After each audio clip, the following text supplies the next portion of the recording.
Alam mo yung feeling na parang kahapon lang 2020, tapos ngayon biglang 2025 na. Ang bilis ng panahon, 'di ba? May isang realization ako na gusto kong i-share sa'yo. Marami sa atin ang nagsasabi na saka na, next time na. Pero ang tanong kailan nga ba talaga yung tamang panahon? Sa totoo lang, walang perfect timing.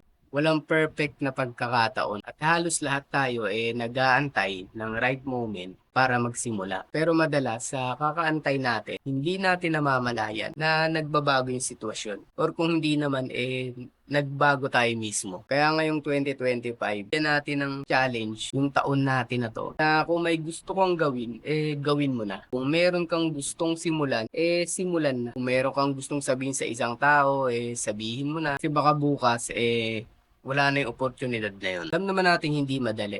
Normal lang matakot, normal lang magduda. Pero 'di ba masayang kung hindi natin susubukan. Kaya ngayon pa lang tanungin mo yung sarili mo. Ano nga ba yung isang bagay na matagal mo nang gustong gawin? At ano nga ba yung unang hakbang ang kaya mong simulan ngayon? Kaya kung may realization ka rin ngayong 2025, share mo sa comments. Malay mo, may matutunan din ako sa'yo. At kung gusto mo ng gantong usapan, message mo na ako. Mag-inuman tayo. Ay, mali. Kwentuhan tayo. Salamat sa oras mo.